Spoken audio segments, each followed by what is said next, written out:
if the AI has been programmed to try to understand you, it's going to reflect your morality rather than challenge your morality. So if it's all with very dark instincts, AI will mirror those instincts. Like Eliza, the first ever chatbot, was sort of designed to just mirror you.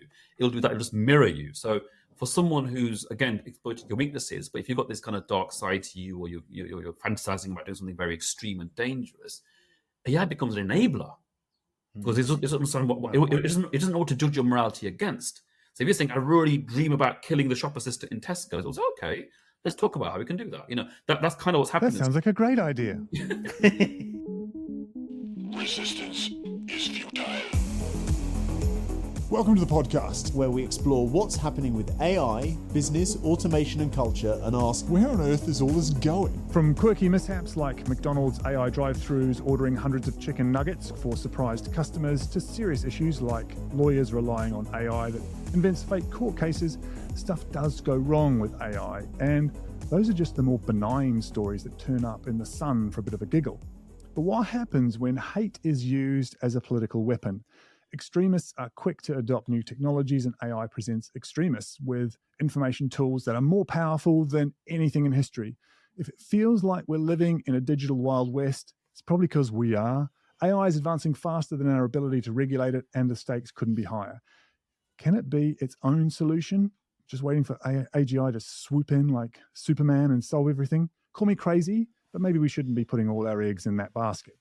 Chatbots that can mimic human conversations, generate persuasive propaganda, and even reinforce dangerous ideologies are not just a game changer in the hands of bad actors. Extremist content can just emerge from algorithms amplifying divisive content. To help Jamie and I navigate this complex terrain, we're joined by Ghaffar Hussain, a commentator on extremism, technology, and geopolitics. He's here to unpack how AI is reshaping the digital landscape, how extremists are leveraging those tools, and what the near future holds. So, Ghaffar, welcome to Resistance is Futile. You're prolific on Substack. You've written extensively about how extremists, adopt these new technologies. Mm-hmm. Before I get Jamie to say hi, because it's Jamie that knows you well, what's your instinct about how the current AI landscape compares to the early days of the internet in terms of risk versus rewards? Because it may seem to a casual view that it's just an extension of digital technology that we've had around for a while. Well, it is an extension of what's been around a while. It's the next leap. But I think the difference is the dangers, and there's pros and cons with each leap in technology. But I think the cons, when they combine with other factors, which we'll come on to look at in terms of where we are as a society and where we are as societies around the world, and especially in the West where we live, the downsides can be very extreme in some cases. So we can have some quite dramatic extreme effects with the downside of the technology. So hopefully we're going to explore that in this conversation. But I think that the fear is, how do you mitigate that? And I'm increasingly coming to the conclusion that we probably can't, because the more you decentralize technology, the harder it is for us to control some of the downsides. And Jamie, just on a personal note, how did you guys get introduced, or how do you know each other? So I set up a St. Albans AI and Automation Forum. Everyone is welcome, as long as you're nearby. You've come along, Dave, once. And Ghaffar joined us. And I was fascinated because he's way more intelligent than I am. And I mean, that's not saying a lot. I'm not going to say anything. It's not saying a lot. But I was very impressed from the topics that we talked about. And then we subsequently met up for a coffee to talk about some more really interesting clandestine stuff, which obviously we can't disclose here. And then I just thought he'd make a great. You have to kill us, right? Yeah. Well, Ghaffar will kill you, so he knows someone who can. So to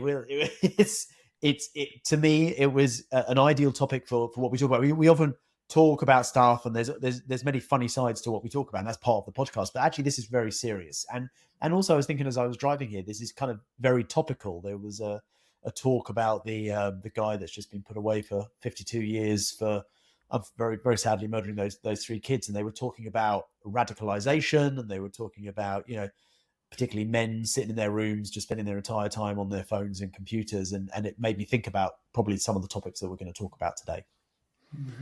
Great.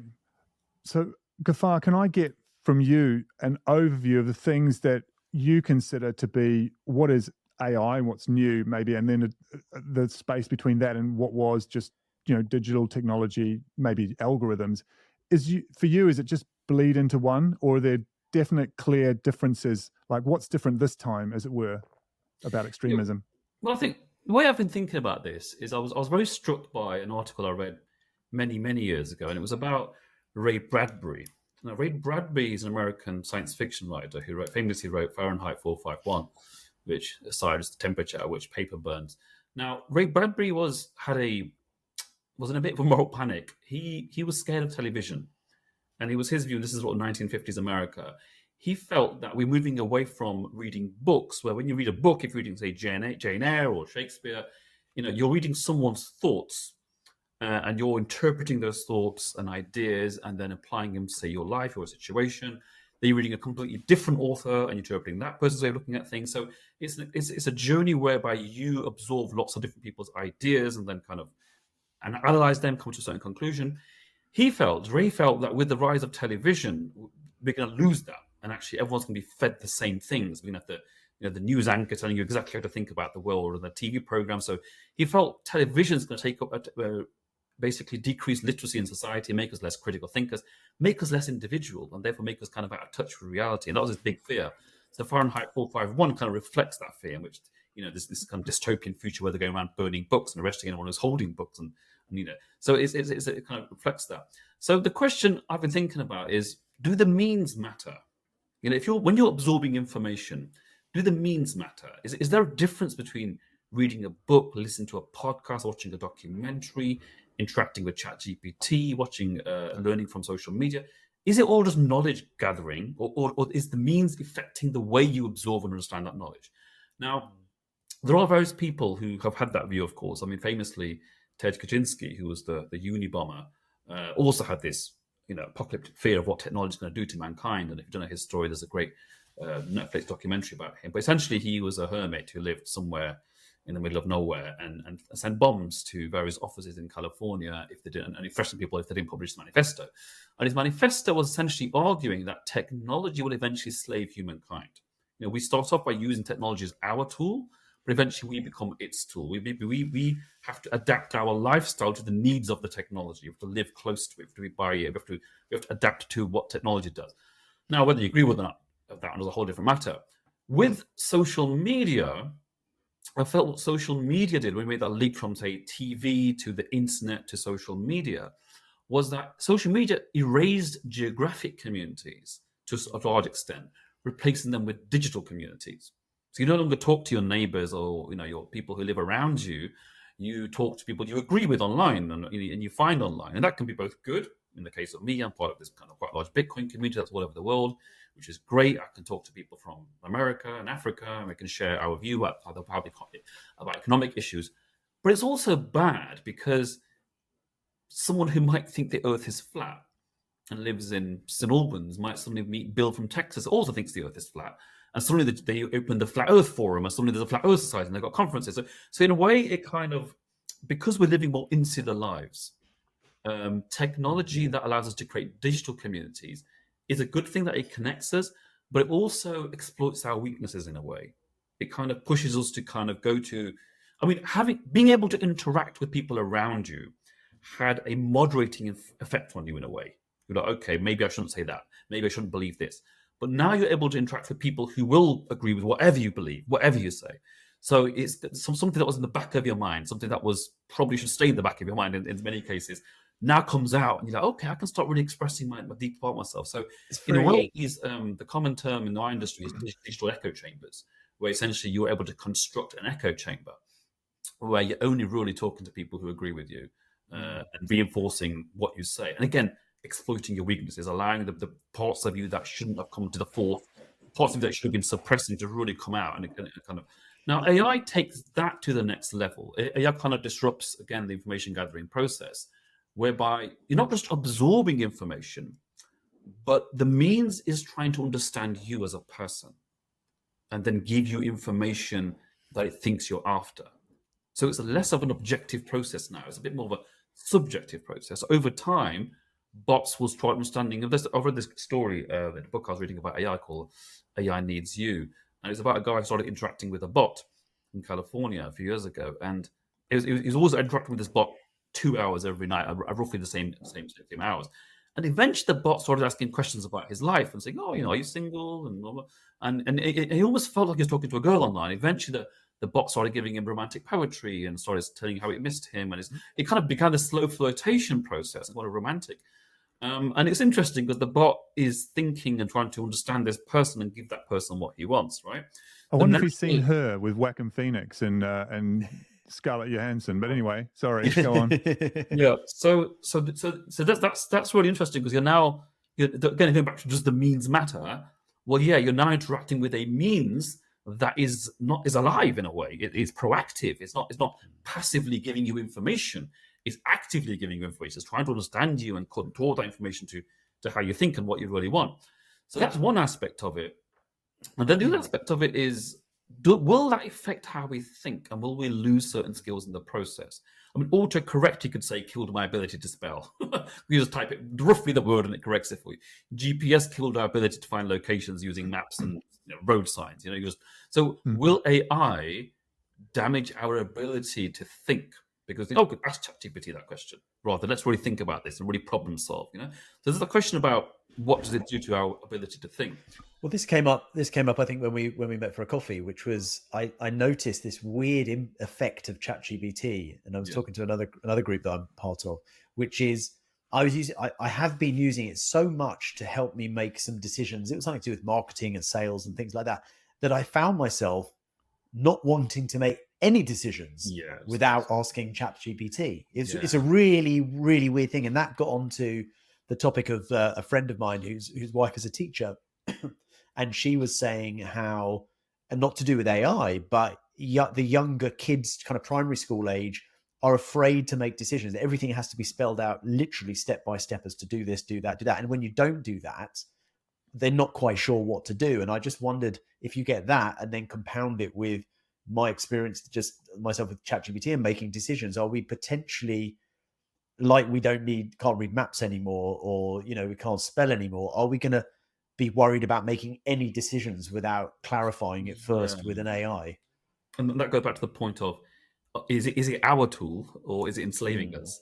Because it is changing out the way we do things. It's like an evolutionary leap. It's altering human psychology, and we can see this all in real time. Then the other issue, so if you are going to spend a lot of time interacting with AI, and obviously everyone has very different needs, people interact with different reasons, the issue of morality comes up. Now, human morality, innate morality that we're kind of born with, our kind of innate moral compass, evolved over thousands of years. Well, we don't really know why it's there. It's just there. You're born and you just have morality. You know not to kill a baby. You know not to steal. You just know these things instinctively. And you can't really explain why those things are bad sometimes. You just know certain things are bad. So if we don't understand it, how's AI going to understand it? So if AI doesn't understand human morality and then it's asked moral questions, which people will ask it moral questions, it then comes down to how well it was programmed to answer those questions. But then if you think about if the AI has been programmed to try to understand you, it's going to reflect your morality rather than challenge your morality. So if it's all with very dark instincts, AI will mirror those instincts. Like Eliza, the first ever chatbot, was sort of designed to just mirror you. It'll do that. It'll just mirror you. So for someone who's, again, exploiting your weaknesses, but if you've got this kind of dark side to you, or you're fantasizing about doing something very extreme and dangerous, AI becomes an enabler because it doesn't understand it doesn't know what to judge your morality against. So if you're saying, I really dream about killing the shop assistant in Tesco, it's okay. Let's talk about how we can do that. That's kind of what's happening. That sounds like a great idea.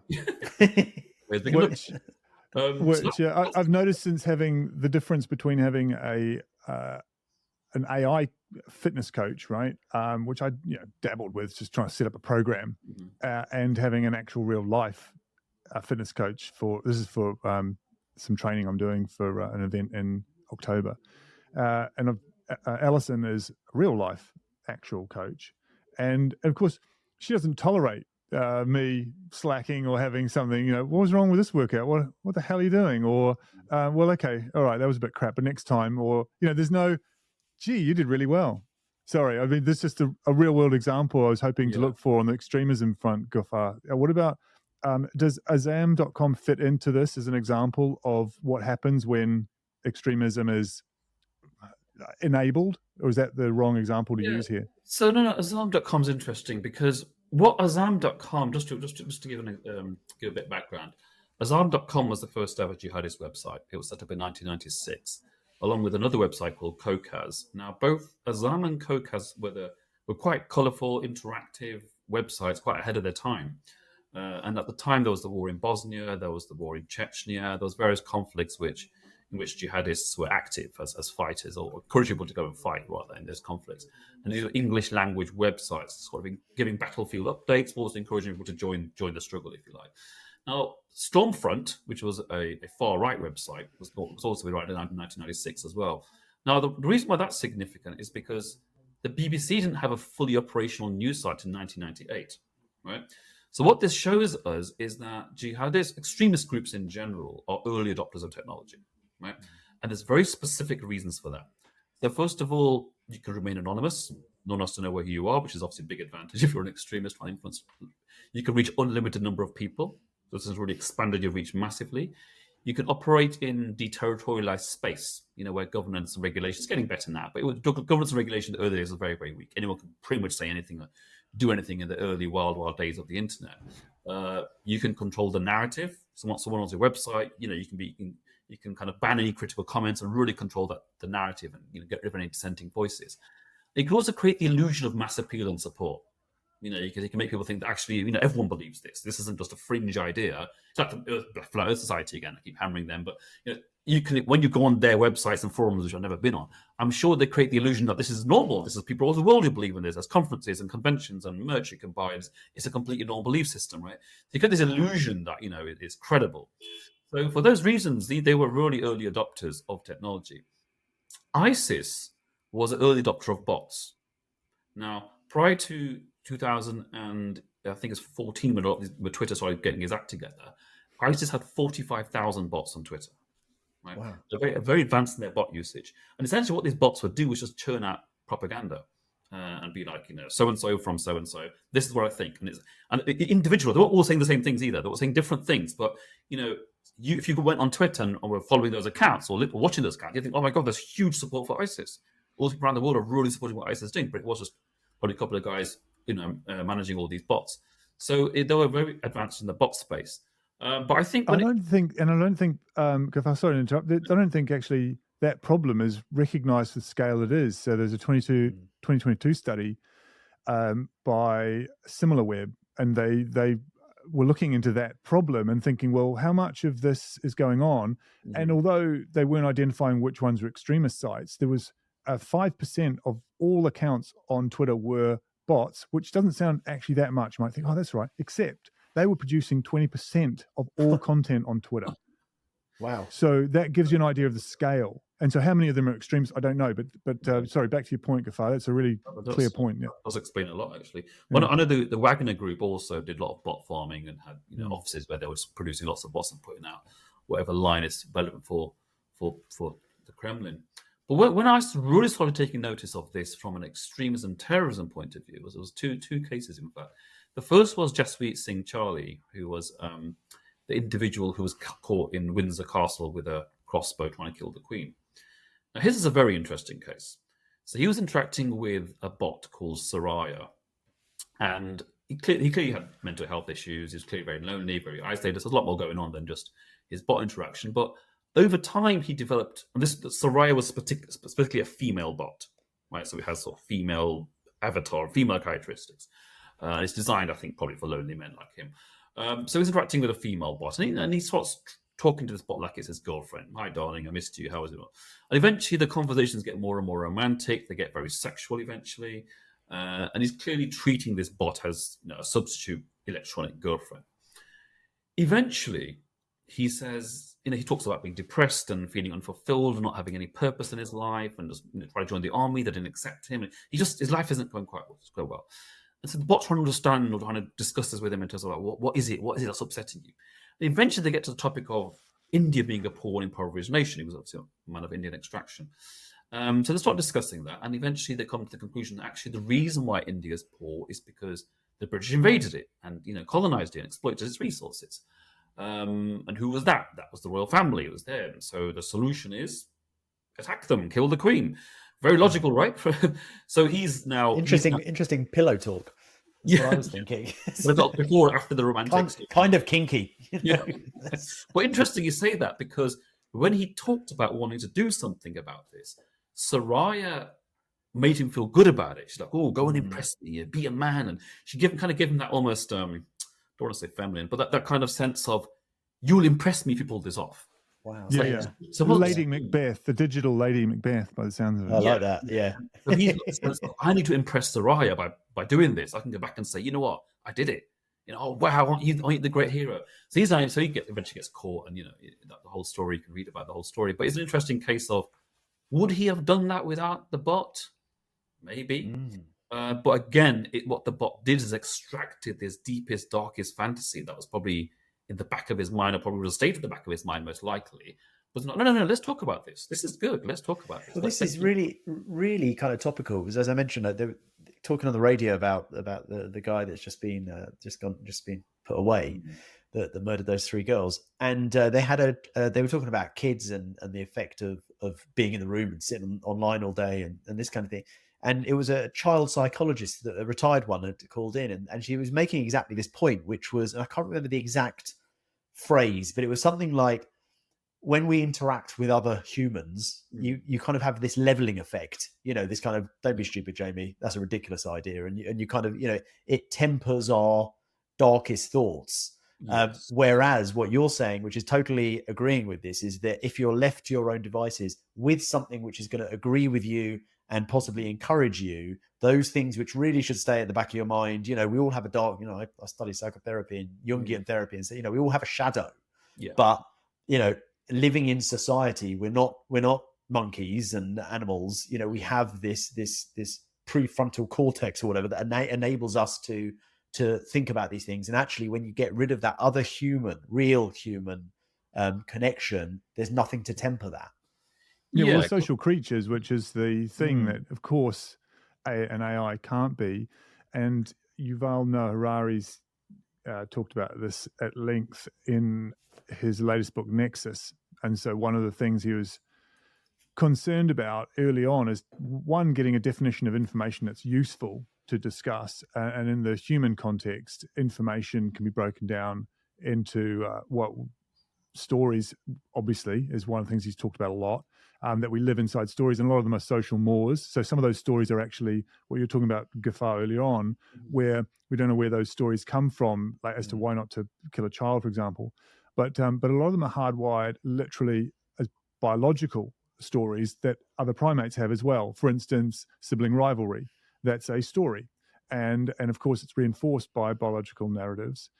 And so there's lots of those. And there's why incest is frowned upon socially. It's because it has, not always, but it has biological consequences, and so on. So a lot of these stories are hardwired into us. And then we've layered on top of them these other stories which are uniquely human. And that's the space we get into when we started being able to manipulate technology and things. And I think that's the one where he's got a very clear idea of this problem, Gafar, that you're talking about, where you've got a naive view of information in which, if you just layer lots of information out there, just dump it all out in the world, the truth will come to the top. Of course, it doesn't work like that at all. You just get a big slush pile. And then we're all sort of sifting through it. Are we talking about Musk again? I'm not. I think let's not give him any more oxygen. He's got plenty of people talking about him. So I don't think we need to add to it. No, but it's not just a Musk problem, by the way. It is the sort of problem that Gafar's talking about here, to me, which is both a technology problem and a cultural problem that we need to solve. Well, if you look at the human history, every society has always given people aspirational values. Yeah, this is what we should be aspiring to. So the basic understanding, philosophically, is that we are, in Christian language, fallen, or we are sinful, or we are, we have flaws and we have dark instincts, and we're not all great. So our journey in life should be an aspirational journey, trying to be better, try to be more honest, be nice to your neighbors, don't covet your neighbor's wife, all the kind of 10 commandments, all that stuff, right? So AI kind of gets rid of that and says, okay, no, you're not aspiring to anything. Like, tell me what you want. Let's just talk about what you want. So it kind of gets rid of this aspirational side. But I think the important thing to talk about is AI happening at a time AI being available at a time where we are losing a sense of that generally. Do you know what I mean? So certain societies are more susceptible to this kind of negative AI rabbit hole than other societies. And I would say more sort of modern capitalist societies where there's a lesser sense of these are the common values that we should all aspire to. This is the collective ethos that we all need to kind of conform to in order to be accepted. There's less of a sense of that. The sense of kind of you're an individual, you can do what you want. When you combine that with the increased social isolation a lot of people are feeling, with AI bots basically trying to bring out some of your dark side, you have a bit of a lethal combination going on there. One of the things I've been thinking about, just in preparation actually for this chat, was the convergence of AI and the incel culture. Right? Are you familiar with the incel stuff? I am, but it might be good for our listeners. Yeah, just to I've have a heard of quick it, but I don't explanation. really know what it is. Well, the term incel was first coined by a woman, actually, about 20, 30 years ago, meaning involuntarily celibate. So someone who wants to be in a relationship, wants to have sex, but cannot for whatever reason. But it was kind of used in the female sense as something something that's bad that needs to be fixed.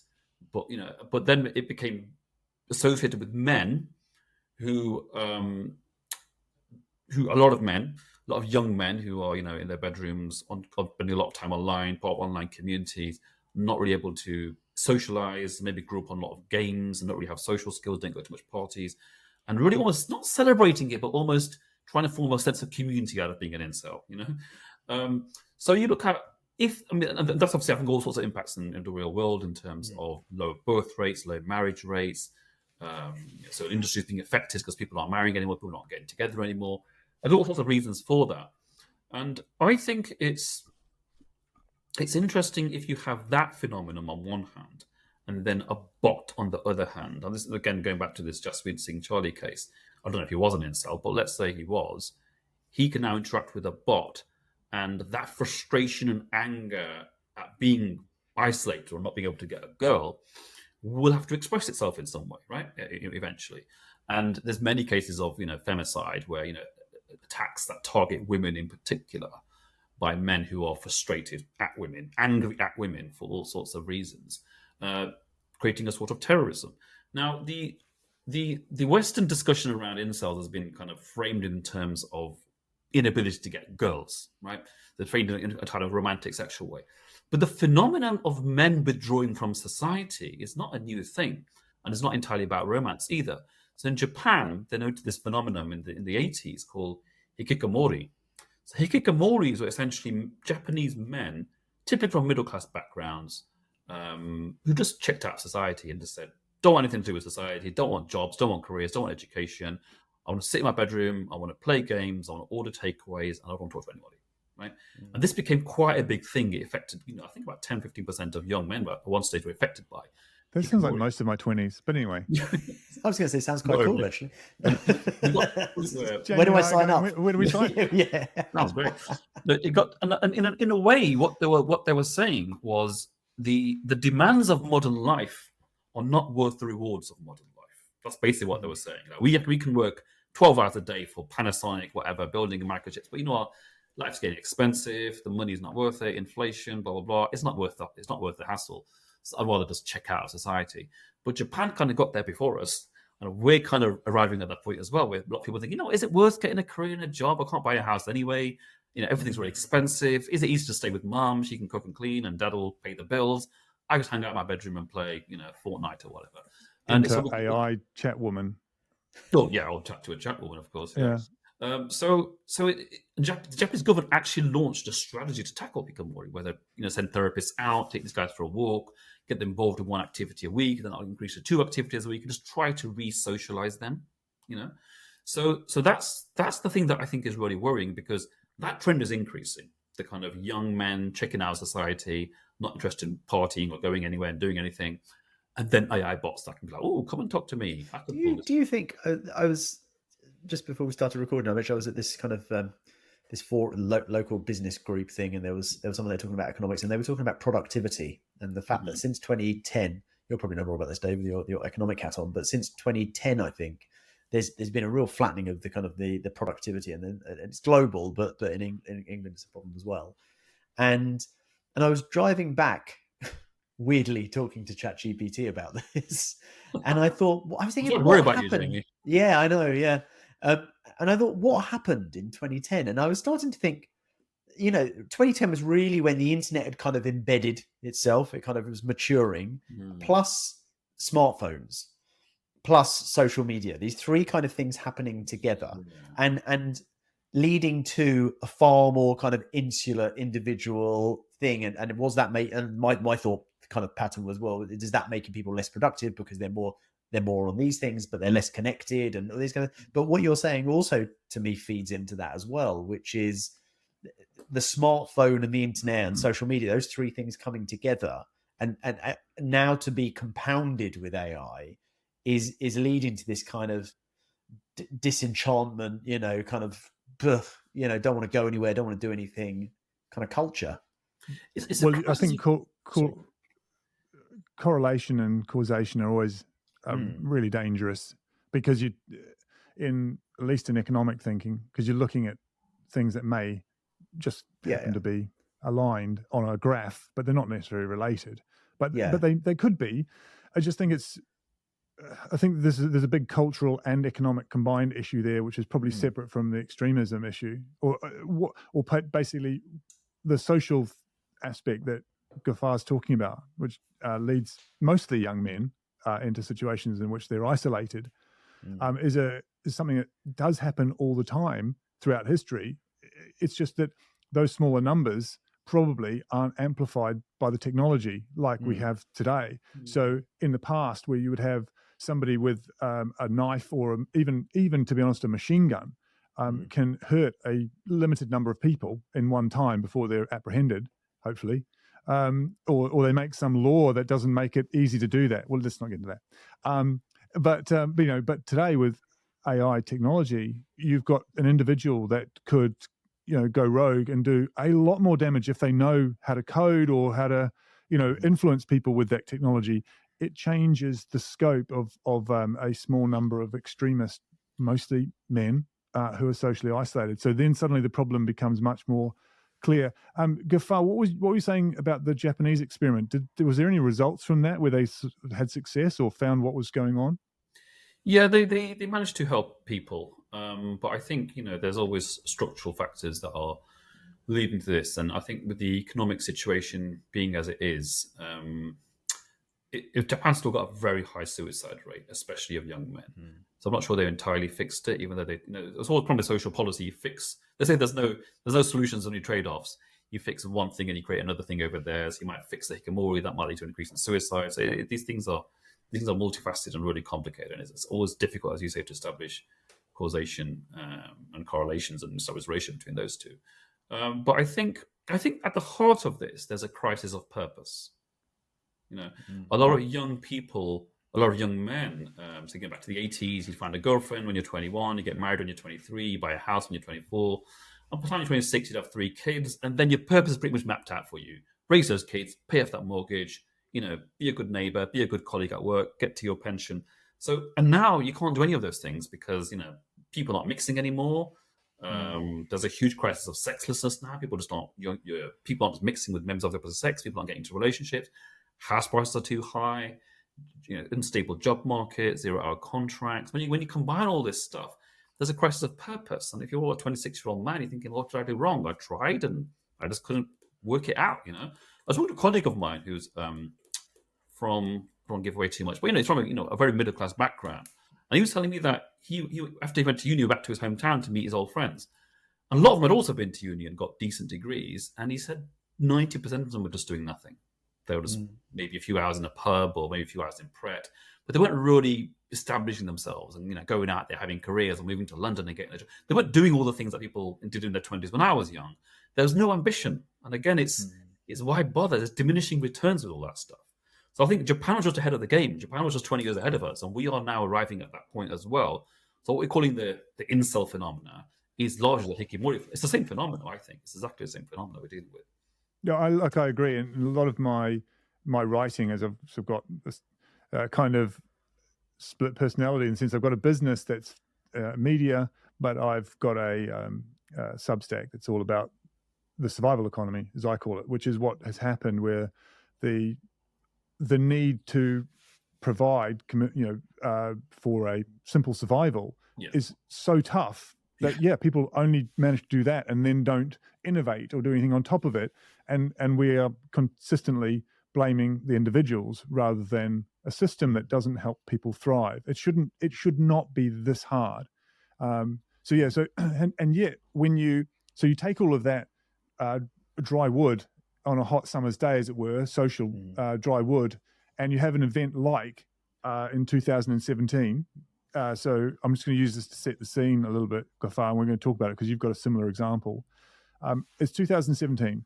Facebook's algorithms are boosting hateful posts in Myanmar, spreading lies about the Rohingya, and turning online outrage into real-world violence. Why? Not because someone in San Francisco thought, let's profit off hate in Myanmar, but because Facebook's entire business model is built around maximizing engagement. I don't know if it still is, but it was then. So this is a problem with advanced algorithms and AI. The more people interacted, the more outrage, clicks, and shares, and the more money rolled in. Now, not having enough Burmese-speaking moderators is beside the point. That was what was pointed at Facebook at the time. The platform let a humanitarian crisis spiral out of control because it has a naive view of information and engagement.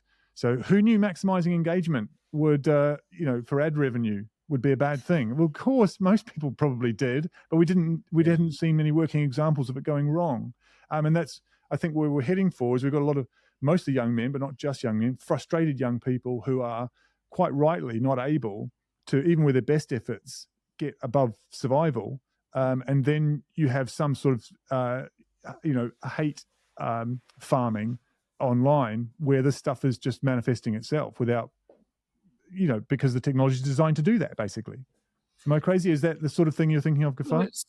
Well, I've talked about this a lot in various different forums. It's big tech has an irresponsible business model at the core.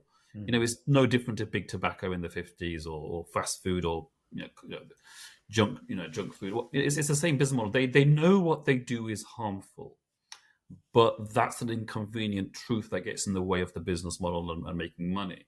Now, again, if you're not going to have a sense of truth, a sense of what is good, what is morally right, and we're just going to amplify what people want, that's obviously dangerous. Because imagine being around in the 1930s in Germany saying, "Yeah, let's now promote lots of Nazi propaganda because this is what people in Germany seem to like."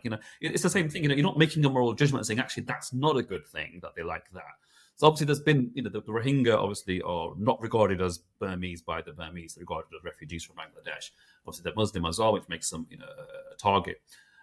So if that's the sentiment in that country, in Myanmar, that these aren't of us and we should kick them out, and Facebook is merely reflecting sentiment or not challenging sentiment, then it's going to allow extreme things to happen.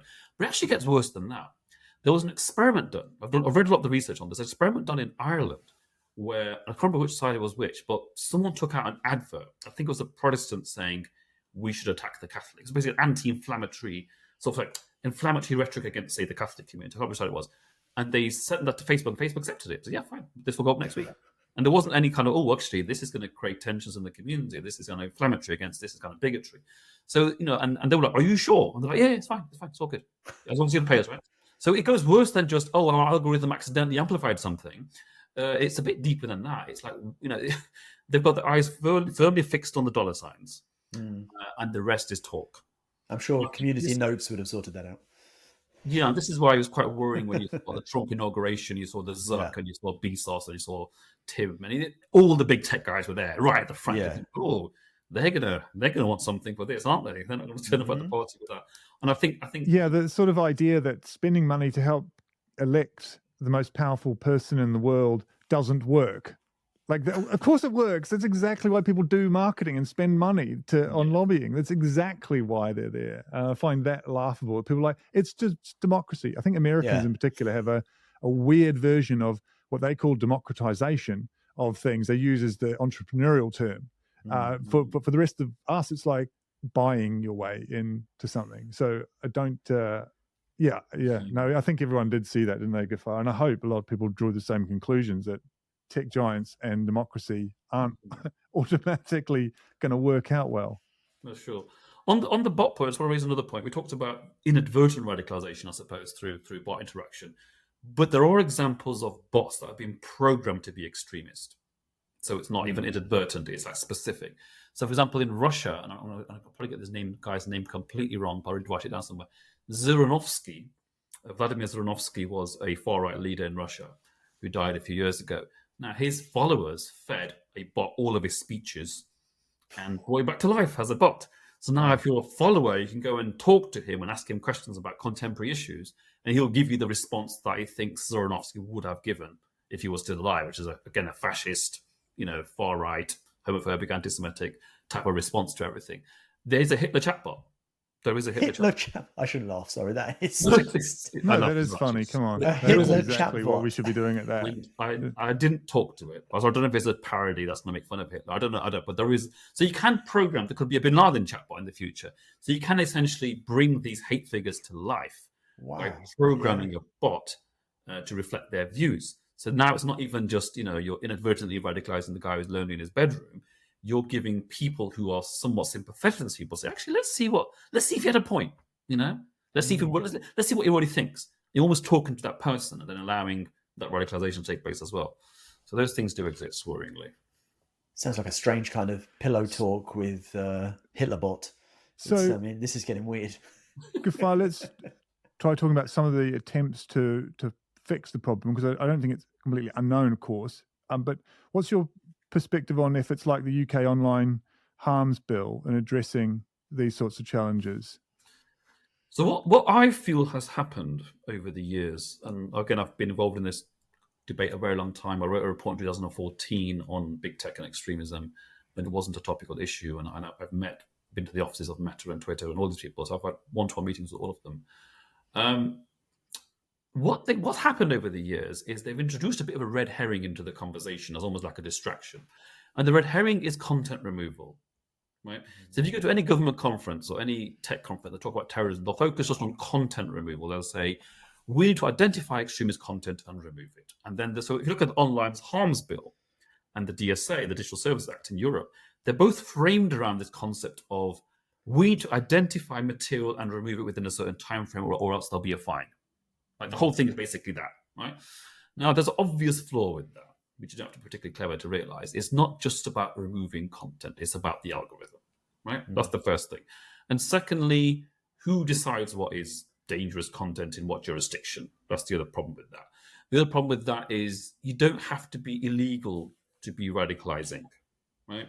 So and you can use AI to do this, actually. An extremist can go into AI and say, give me a meme or give me content that will evade this legal measure and won't be illegal in, say, Canada, right? So create the content that's not illegal, therefore probably won't be removed.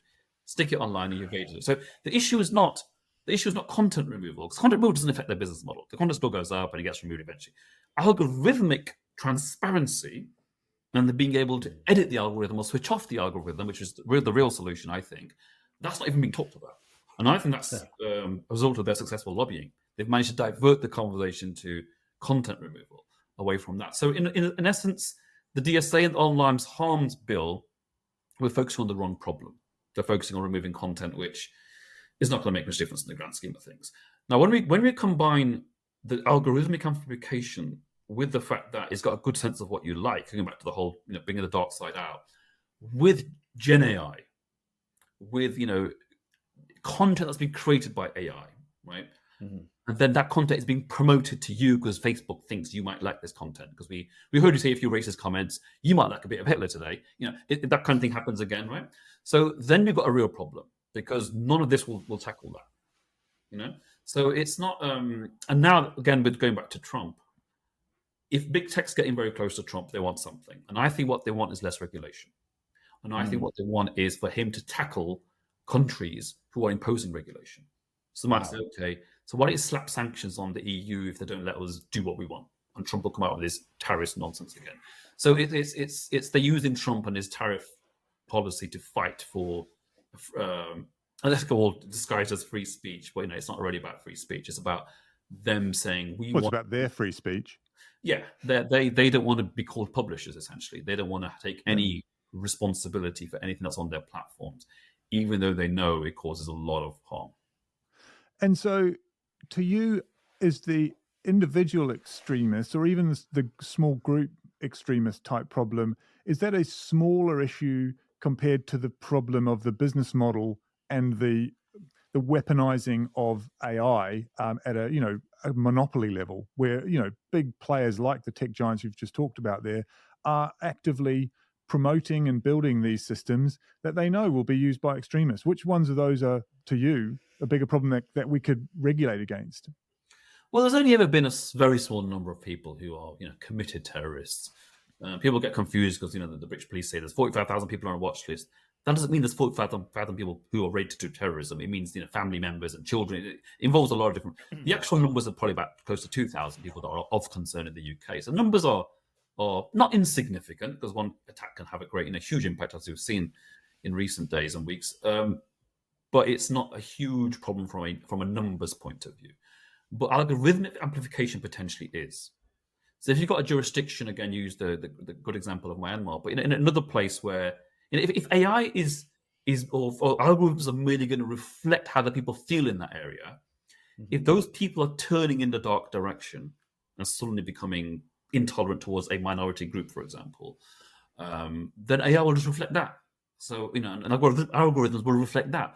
So everyone in that area will start getting more and more. So what it does, it pours gasoline on the fire if something's going in the wrong direction. And I think Trump's victory is largely due to that as well. It was the fact that, people were sort of veering towards popularism. Then algorithms come along and say, oh, that's what people want. Let's give more of that then, because that's engagement, right? So suddenly everyone, people veer almost to the extreme right in some cases. So now, the things I'm reading on Twitter over the past few months, 10 years ago would never have been on Twitter. Open white supremacism, open, anti-Semitism, open anti-black racism. This stuff is just open now. And community notes isn't doing anything about it. Obviously, there's no fact checkers. It's getting amplified, and even on Instagram, after the October the 7th massacre in Israel. Well, if you've got a community of enablers, then the community notes could easily now be filled with people who support the idea. So Exactly. it's on its own isn't a solution. We actually, on a personal note, I left Twitter because before the election, because for me, the whole Musk thing crossed a line in terms of information and disinformation when he started bribing people to vote, which, anybody, again, back to the point of he wasn't saying who to vote for. If he wouldn't be doing it if it didn't work. Why would you spend the money if it didn't work? He wasn't taking a chance on democracy coming up trumps for him, excuse the pun. So, so I had to exit stage left. So I haven't been following, but it was so toxic by the time I left. And this was with me filtering it out and just trying to just talk to people that that wanted to engage in rational discussion, and I found I couldn't filter that out anymore. That's how bad it's got to me. So I don't know if it's got worse than that. Oh, it's certainly, after the Trump victory, I think it's got a lot worse. I think people have been emboldened to say, okay, this is look. I've lived in Britain all my life, and I did experience a lot of racism growing up where I grew up, and I didn't experience racism for a long time. Say from sort of my early 20s onwards, I didn't really experience any racism. And then straight after Brexit, someone drove past and said, effing immigrant to me, even though I was born here. And that was the first time I experienced. I think what happens when you have something like that, these kind of incidents, the people that have been hiding it or, having in the back of their minds, like, oh, I've been emboldened. You are absolutely right, Far. So, and I'll tell you a story that mirrors that.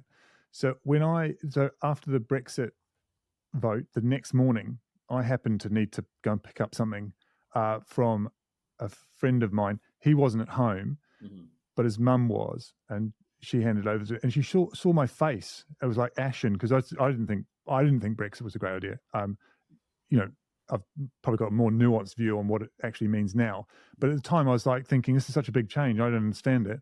And she noticed the look on my face, and she said, because she knew I was a Kiwi, she was like, "Oh no, Dave, we don't mind you." I was like, what? I know. And I was just like, what? Do you know what I mean? And there's suddenly this person I thought I knew, I just didn't know. And I was like, holy crap. So so it emboldened people, and so does the Trump thing. And I think that's something that it really, you realize perhaps the sort of country that you live in, not completely, but is different from what you thought. And that's, of course, is shocking. Yeah, and then it also globalizes. So, one of the features of the Gen AI is multilingual translation. So in the past, people in let's say, I don't know, Mongolia, weren't watching American politics, just wasn't on their radar. But now it is, because they can go online, translate Trump's speech into English in real time, access that and say, yeah, we want something like that here. So it kind of, social media and the algorithms and AI kind of helps one problem not stay in one place, if you know what I mean. It kind of globalizes it. And this is a real boon again for extremist networks, because now with multilingual translation and far right groups can network across Europe much easier, because language is not a barrier anymore. Jihadist propaganda, which is typically made in Arabic, is now accessible in Russian, in Farsi, and Urdu, in all the languages of countries where there might be people sympathetic to that stuff. So that's a big change as well. And then sort of fully synthetic propaganda, which is really interesting, where you can just basically make something up that didn't happen, right? And I was joking a lot about deep fakes when they came out. I had all sorts of jokes about deep fakes and what they could do with deep fakes. But now it's going to get to a point where there'll be a debate for a week about whether it's real or not. It's not obvious what's going on. And by the time, have you that saying of falsehood goes around the world before truth can put its pants on? Yeah. So if it's that good, and if it's not even fully synthetic, but like slightly moderated, slightly edited, and it'll take us a while to know what really happened. I was watching. I was just on Twitter actually just before we came here, and there was at the moment everything Trump's been interviewed, Trump's been signing these exec orders and these other, and I was watching some, and I'm thinking, this is so absurd what he's saying in this interview. Is this a deep fake, or is it real? I mean, with him it probably is real, but I'm now questioning everything that I see as video, because the deep fakes now are so good, so good. So Ghaffar, to bring this full circle, I think, to wrap things up, is there an obvious set of solutions emerging that may either be tech or regulation or both? For instance, there's been suggestions that instead of us flagging stuff that is AI generated, like deep fakes, go the other way around. Everything that's human is flagged, and if something's not, it's got to prove itself. So you put a watermark on everything that you make. And if that's standardized, and if you ever get caught breaking that, you get fined, kind of thing. So are there any obvious ideas I mean, that's not a no-brainer. There's still complications with that. Do you know what I mean? But are there any ideas or regulations that have emerged from your research that you think this should exist? Yeah, solutions are always a tough one, because it's tempting to say, we need 1, 2, and 3, and everything will be okay. But now, with this one, it's such a multifaceted issue, and it's hard to think of any quick fixes. I had the conversation with Meta directly last year around flagging, putting kind of metadata on images, for example, and flagging what's AI generated. That was clearly a no-go from their point of view. So maybe doing the reverse might be useful. But then, just because it's human content doesn't make it good content either. So you can't. You have to tackle this algorithmic issue. I really believe that is at the heart of all evil, in my opinion. There's a fact I saw the other day where, according to an internal Facebook report, I think it was 64% of people who joined extremist communities online did so because Facebook recommended that community to the person. Right? Wow. 64%. This is their own internal report. So it's going to be hard if the Zuck has got political power and he's got Trump backing him. But ultimately, when it seems quite logical, we should be able to go into Facebook and edit out an algorithm and say, okay, I'm not interested in Arsenal updates because I'm not a gooner. And I don't want updates on Brazilian politics. I don't care about it. And I want more of this. I want more of that. So stop giving me that. We should be able to edit our algorithm, right?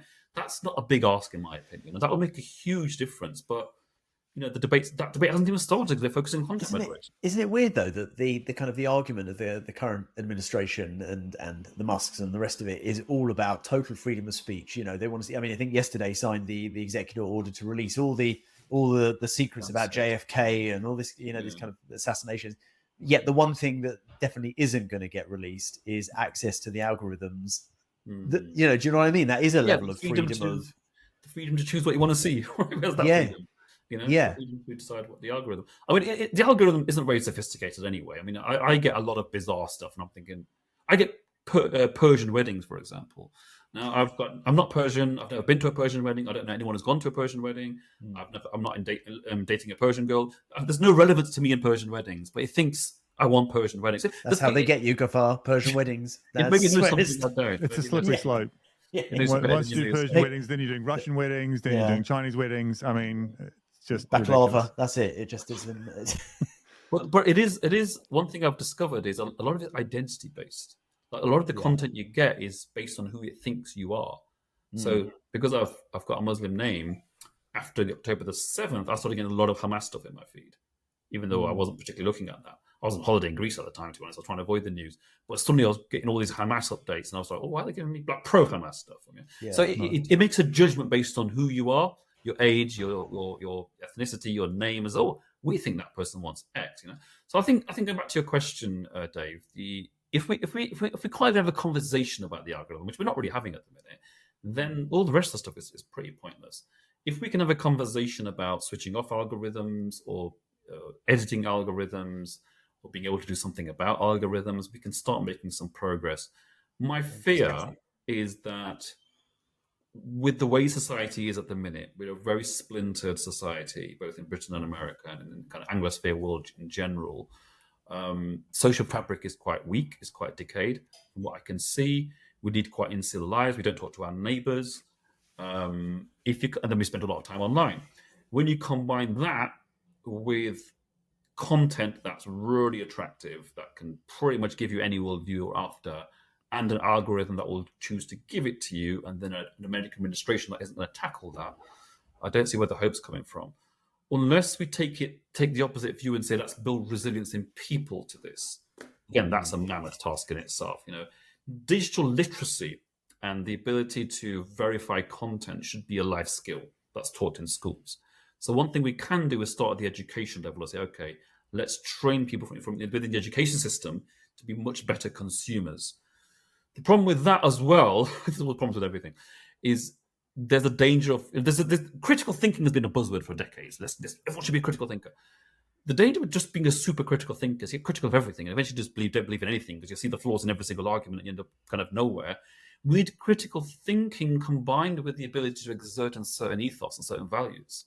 And that's, again, the bit we're lacking right now because we don't know who we are, really. And this, again, goes back to the integration debate. Often in my industry, people talk about integration of people should integrate. And I'm like, integrate into what? If you move to Britain from, say, Bangladesh and you move to East London, what's that?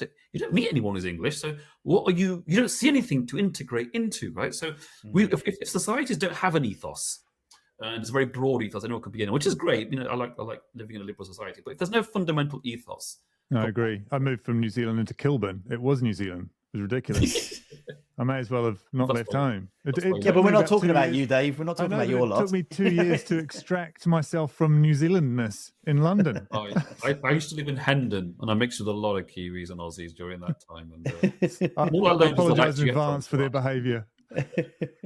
Rugby and alcohol. What about Gafar? What about? So one of the things that I've been watching is, in fact, talking about Australia, is their talk of going back to kind of mobile phones and social media. I think is preventing children up to the age of 16, I think, of having phones. And there's getting a bit of traction here as well. Some of the schools, I think, even in St Albans area, they're talking about this type of thing, and it makes you think that actually it's going to be and is going to be uncomfortable, but at the same time, it forces more human interaction, to go back to that point about that kind of leveler. And at the same time, it doesn't potentially kind of, scramble brains at such an early age with these algorithms, if we're never going to get control of these algorithms, which hopefully you would hope that would mean by the time they do eventually get access to this kind of stuff at 15, 16 or whatever, they've got that critical thinking, they've got that kind of some of the things you're talking about. What's your opinion on that? Just out of interest.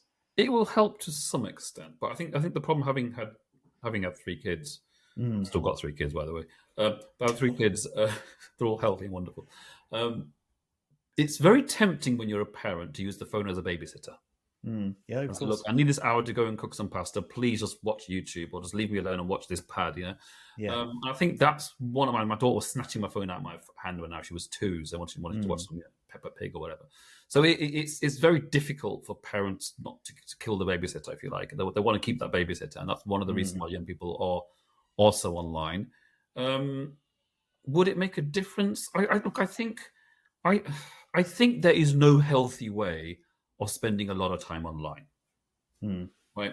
people need to, I actually remember when I was a teenager, I'd come back from school as a 14-year-old boy. I had so much energy, drop my bags, have a cup of tea, and play football for 3 hours.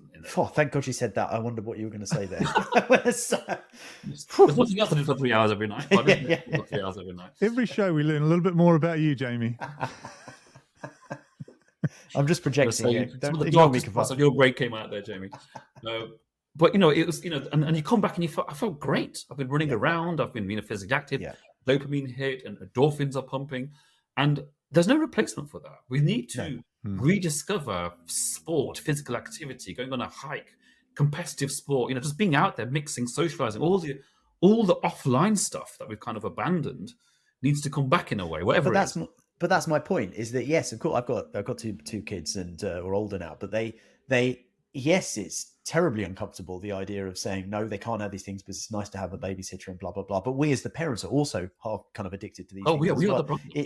To me, it virtually needs a reset, a kind of stop to force us back into these more human activities that I think is kind of a solar flare to just destroy the internet. Yes. There you go. That might help. Is that the conclusion of every podcast? If it could selectively just destroy all the social media platforms that I'm not on, that would be helpful, because I've got a lot of people I want to keep in touch with. But yeah, I think as often these things do, it feels like there is a cultural problem here and a civics problem as well, as a regulation problem, but culturally and civically, like civics lessons, for example. I don't know why they aren't taken way more seriously and made to a level at which people can really understand the societies they live in. Should be, so, and that culturally, as like you say about simple things like outdoor sports, it's so important, and yet we don't think that that's big enough to be a solution. I don't think it's the whole solution, but I definitely think it's a big part of it. So I'm all for that as much as I can. We've got our kids into sport, but you can't obviously do that for everybody else. There needs to be, and not everybody has, frankly, as parents, not everybody has the mental load on some parents is way more than on us, for example. And I recognize that. So I don't look at other parents and go, oh, well, they're not getting their kids out enough. I look at them and go, you're struggling and this is hard. And so, of course, you don't think about everything that's good for your kids. You can't. So that's an economics problem as well as a cultural problem. So I think you're right, Gafar, they are tied together. What I would say is if we can, if you brush your teeth, meet a girl, that might be part of the solution out there for all you young men listening to this. But don't become an extremist. I think that seems like an obvious thing. But yeah, otherwise, be nice to people if you can. Default to being nice to people, especially online, because you don't know what they're going through and you don't know what information they've been exposed to. That's what I've noticed. When I've talked to somebody who was not a bot and turned out to be quite extreme at first, you find I got told you're one of them. I didn't know what one of them was. So I asked, I was nice to him. I said, what do you mean? And he went, and it didn't have any meaning. I think he meant sort of lefty. And I was like, well, I don't know what left is anymore, frankly, because I don't support the entire party political box ticking thing. So I didn't know. And I asked him, and when we got into a chat, it was like perfectly nice guy, but he just like assumed that I would be, part of some vast world that was against him. So I think there's an element of that. I'm certainly not saying that's the whole solution, but I think we can be nicer to each other. We should certainly try. Yeah, there's an interesting. I'm tempted to call it a conspiracy theory, but there's an interesting theory floating around that after the 2008 financial crash, corporations started flooding a lot of money into activist causes. And what that did is it diverted the conversation away from economic inequality to social inequality. So then that led to what's now called the culture wars, where people are at each other's throats saying, oh, you're right, you're left, and you're pro-Trump, and you're pro-Kamala, or whatever. And none of this addresses the fundamental issue in society, which is when people haven't got money, they're going to be frustrated and angry and feel, disenfranchised. And I think the cleavage in society is still economic, and it always will be in any capitalist system. So, we need to address that. We need to empower people economically and not get into silly debates about complex social issues. So, but in a way, it also talks to our need to join a tribe, doesn't it? People want to be in a tribe.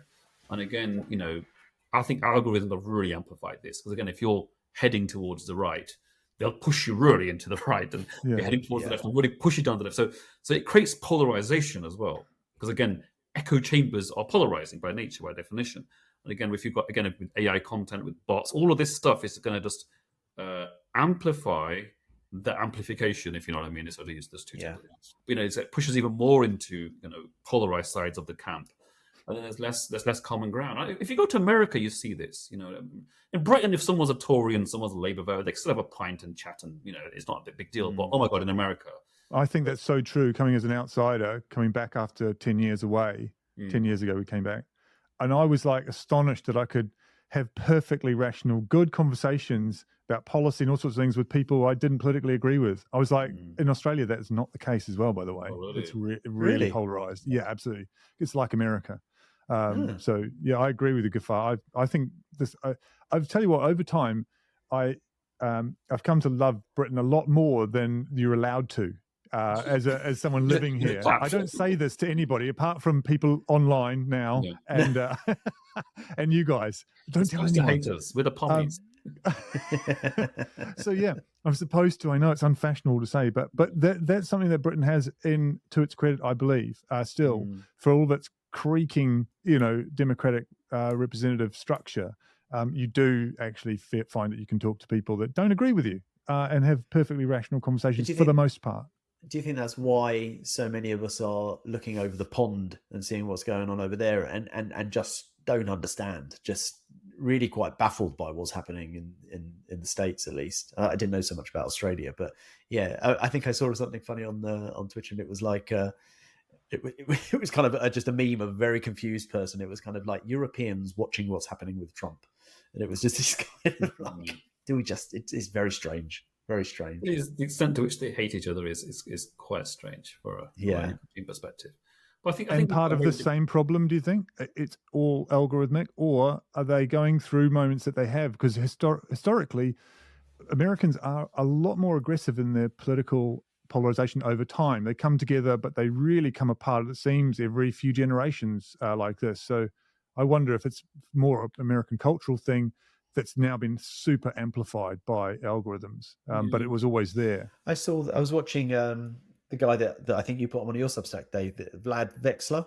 Very interesting. Really, I really like it, his stuff and what he talks about. And he was talking about one thing that we should never forget, as British, I guess, or Europeans, is that the democracy and the Constitution in America was built on or off the back of a revolution. And we find that very difficult to understand, because that, I guess you could say, that kind of aggressive, we've won it and we fought for it, and that's and yeah, it made me think a lot about that and kind of your point there. Yeah, I try to frame a lot of things in terms of Maslow's hierarchy of needs, which I find a very useful framework. So in Maslow's hierarchy, once you get beyond the first rung, which is water, shelter, food, whatever, you get to social needs, which are belonging, identity, purpose, self-esteem, and social network. And if you look at America, there's a great book called The Causes of Deviancy. It came out in the sort of mid to late 60s. And the author seeks to address why America started experiencing a crime wave from the 60s onwards, but there wasn't much of a 50s crime wave or a 40s crime wave. Why was there a 60s crime wave? Nothing. And the conclusion he came to was, up until the 60s, people were attached to their community in one way or another. It was either the church, the school, the family structure. You had something to lose by going out and robbing the convenience store. You can't come to the church anymore. The school. You were attached to institutions, and institutions transmitted values and morals to you, right? And when those institutions got weak, and people no longer went to church or no longer part of family structures, people were moving around for jobs, people weren't part of anything. So you move into a city, not really part of anything. And then there's less social consequence, less of a social cost to engaging in delinquent behavior. And I think this does explain a lot of what's happening in America. People don't feel part of anything, and therefore, if you look at even American football or basketball, it's very, very tribal. The extent to which you hate the opposite side is fine. Americans are very prone to tribalism of any sort, whether it's through boxing or through politics, through anything. And I think that's because if you look at society, America, how big it is, how diverse it is, how geographically and demographically diverse it is, there isn't anything binding those people together like there is in, say, a small country like, say, Denmark, or even in Ireland or somewhere like that. And therefore, there's a need to find something to belong to. And in the modern times with connectivity, that's become politics. Whereas in the past, it was a bit more localized to, the baseball team or whatever. And now it's like, okay, well, we're going to unite on, we hate the left or we hate the right. So I think it's a function of both America as a society and the fact that the globalizing effect of social media has made that the dividing line. We just need more rugby or ice hockey, and we can sort this out. The solution to everything. Yeah. Sounds good to me. Yeah. I mean, I think we need I more don't watch rugby localization now anymore, but I used to play it in New Zealand. Obviously, I don't think you had to. I think it was illegal not to. And I do remember enjoying the physicality of it. Kind of getting bashed around and being able to bash into mates as well was definitely an outlet. Yeah. I think this conversation's gone around a number of circles and come back to the same thing, which is humanity, being human, as you said, Dave, being nice to one another, and community. And also, I think this kind of, I think you said before when we've spoken, kind of myths and legends, these stories, these binding things, whether it's religion, whether you believe in religion or not, whatever it is, a lot of this seems to have gone and is being replaced by algorithms and AI. And that seems to me like we are 100% built on stories. They can not be good stories necessarily, but a lot of them are. A lot of them are guiding stories, and so we have to be careful. If we try to dismantle them or turn them into just data and meaningless drivel, that we don't lose ourselves. I think that's a really good point. And if you think that's true, Gafar, or not, I'm not sure, but that is what I think of when I think of community. It's just stories that people join and want to be part of, and they're fun to be part of. Good communities. I mean, our street, you're talking about people not knowing their neighbors, for example. I know this sounds all very twee, or what Americans might say is quaint, considering the scale of the problem we're talking about here. But, I feel like it's almost a revolutionary act, knowing all of our neighbors. I mean, we really do know each other. The WhatsApp group that we have for the street is better than Facebook Marketplace for getting rid of your old crap you don't need anymore. It's astonishing. I mean, everybody knows each other. To the point where I wouldn't say it's oppressive, but it's like we have events all the time. So it's been really good. Maybe it's Britain, where you've got a quite built up area where lots of people live in a smaller space than would perhaps in other places. You are much more likely to come across people in your peer group for, to some degree, but you're also exposed to people who are not. So there's, obviously older people in our street. There's people with younger kids than ours. There's diversity. And so you're constantly rubbing up against people you wouldn't otherwise meet. And I think you can't, we can't have a law that does it, but you can enable the people that facilitate that. In my case, my wife, who happens to be an amazing network builder, she has her own charity, so she knows how to build networks. Whereas I'm crap and unsociable, and nobody wants to talk to me, right? So that's why I married her, because she sort of evens that out. Luckily for me, we told her that. Yeah. She absolutely 100% knows that. She tells me that. So I think on that point, I think we can't, and this is the point you're making, Jamie. We can't get away from our nature as humans. And I think the problem is I keep coming to using the phrase modern society, but the economic incentives of modern society are not aligned with what we are as humans. And where the money's to be made is not necessarily in line with what is in our nature. So if you look at, say, dating apps, for example, it's not natural to look at 60 profiles a night, is it? It's more natural to meet one girl and get to know her and see if it's going to work out, and let that be a 2-3 month process. And then that's more natural than, I hate 60 different people. It's not. So for the economic, there's no business model to be built on that. If you're introducing two people. Yes. But what happens? The economic incentives of building businesses are not aligned with our nature as people. Now, it's the same in every industry. Let's look at fast food, for example. It's not giving healthy food. It's not going to make much profit giving healthy food, right? But people will reject the food after a certain point. They'll say, okay, that's just not worth it. That's just junk, isn't it? There's a tipping point. With the internet and information, there's no tipping point. There's no point at which people say, oh, no, we're not going to consume this information. There's always with someone who will consume that information, right? So there's no restriction what it could be put out there, like there is with, say, businesses and people aren't.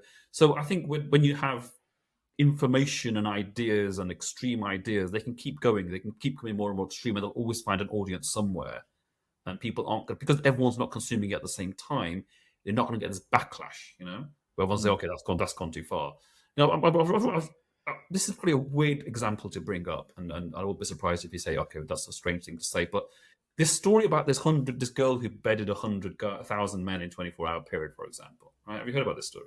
1,000 men. Is it 1,000 or 100? Don't do the maths on that. I mean, neither. 100 or 1,000 is still 1,000 in a 24-hour physically period. possible. Yeah, it's best not to think about it too much. But there was I won't Google that. It's all over the press. It's a big story. There's two, one in America, one here. Apparently, one copied the idea. I think I did see this. Yeah, so how dare you copy my genius idea? I should have trademarked that idea. But anyway, you think about that, and you think that is taking it to the extreme in terms of engagement. Because no longer putting your body online no longer gets the engagement. It's kind of the next level. The threshold gets higher each time. Eventually, let me do something so extreme that's going to get everyone's attention. So what we're doing now is creating this. The online world creates this incentive structure to do more and more bizarre, strange, attention-grabbing things. And eventually, influencers who could have got attention, cracking a few jokes 10 years ago, now have to do something really ridiculous and dangerous to get the same level of attention. This could be the way that we get more traffic to our podcast, Dave. I'm thinking, we need to do always more thinking, Jamie. Always thinking. Okay, I might just suggest you trying to think so much. Just some days.